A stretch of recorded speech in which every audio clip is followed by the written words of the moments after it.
Hi. Coffee with Christine at Christmas.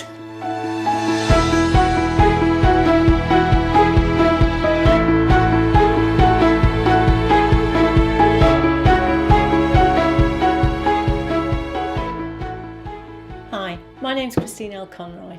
Welcome to Happy Stuff and Fluff, a channel for women over 50 who are getting happy and growing younger. If you haven't yet subscribed, please do so and hit the bell so that you'll be informed when one of my new videos comes out. So today, well, I'm actually a little behind this week because, I said I'd got a little bit of a sore throat when I came back from New York. Well, it turned into this full-blown, horrible cold. Now, I decided a long time ago not to get colds, and I haven't had one in years. I guess that's what being 7 hours on an aeroplane can do for you. So excuse me today if I start sneezing and so on.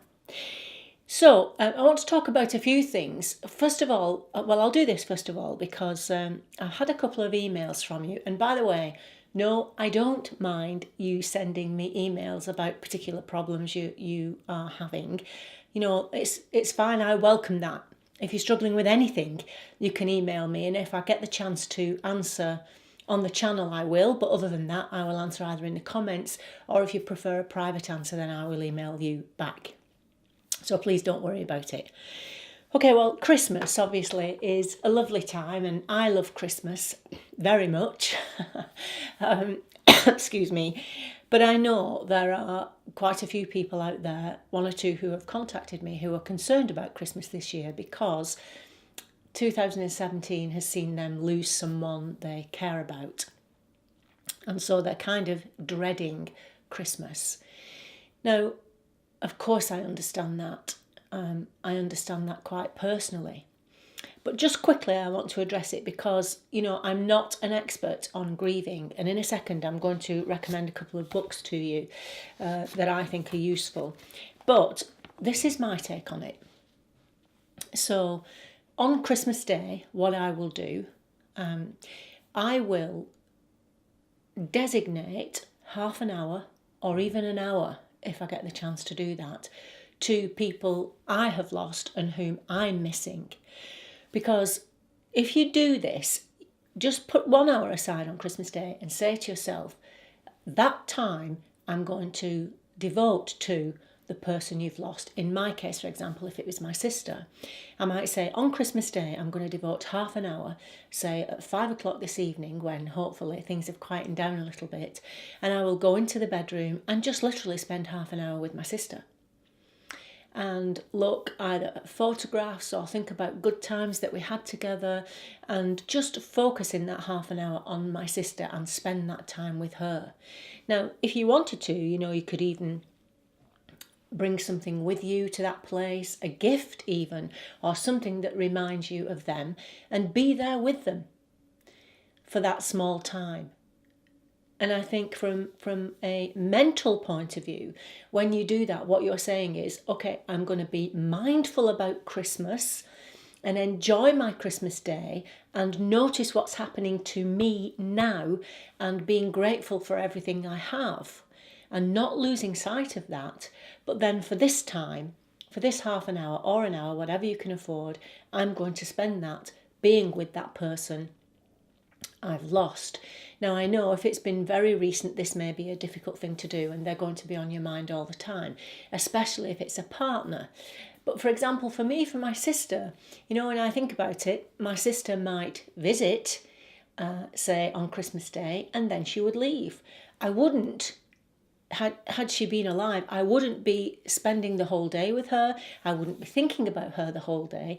But when she came, I would be spending that time with her. And I still do that. I can still do that.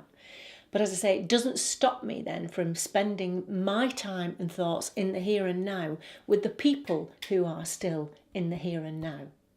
So I might have rambled on a little bit there, but the upshot of it is,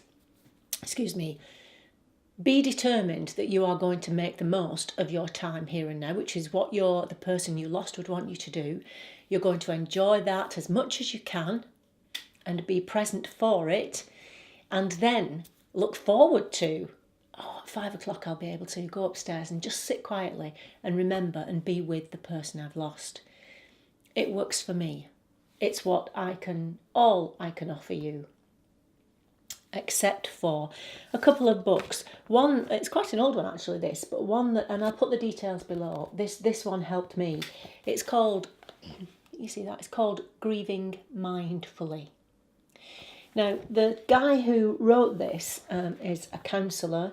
He's also a Buddhist. Now, if you're not into Buddhism, don't let that, and neither am I, but there's a lot of intelligent sense comes from it, and you don't have to be a Buddhist to appreciate some of the things he talks about in this book. So what I'm saying is, if that would normally put you off, don't let it put you off reading this book.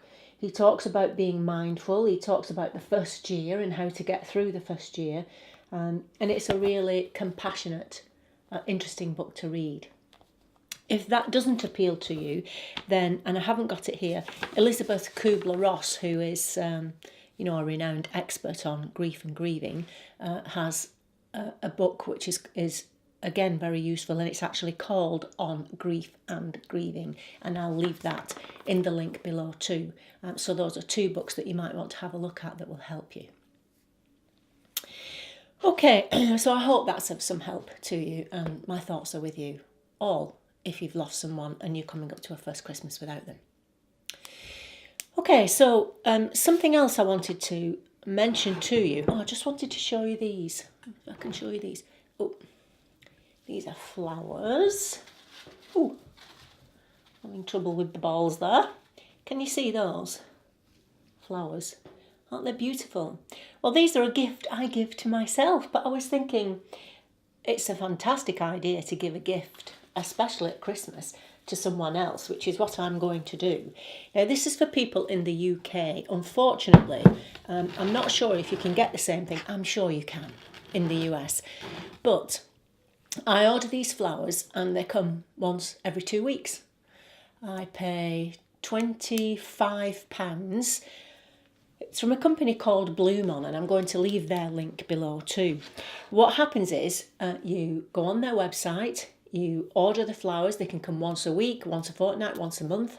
You can spend as much or as little as you want on the bouquet of flowers, but they are always incredibly well designed.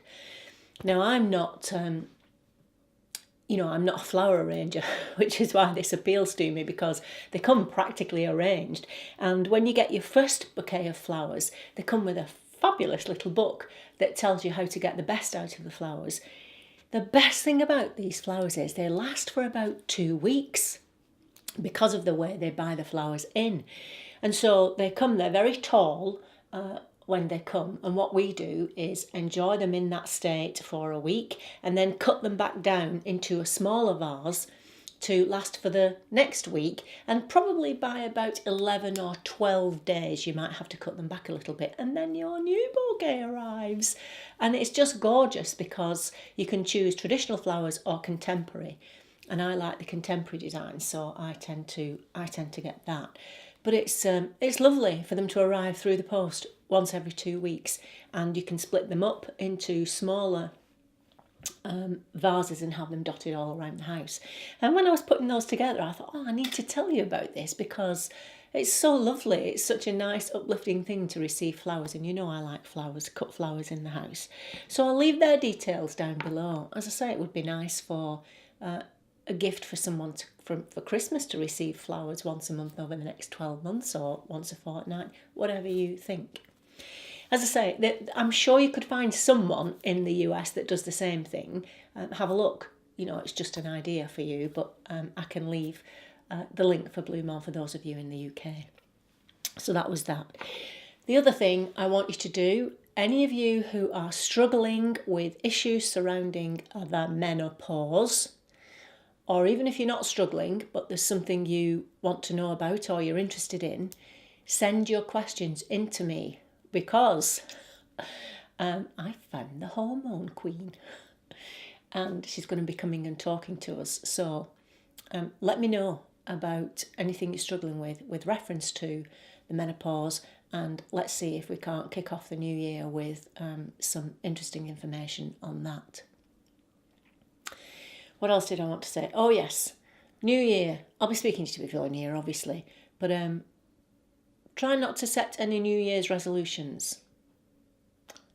I know, that surprised you. At least not until we've done a few sessions on goal setting, is what I would say to you. And that's coming up in the new year too. Okay, well, I'm very much in hygge state at the moment. I was going to go out to do some more Christmas shopping because I'm a little bit behind with it.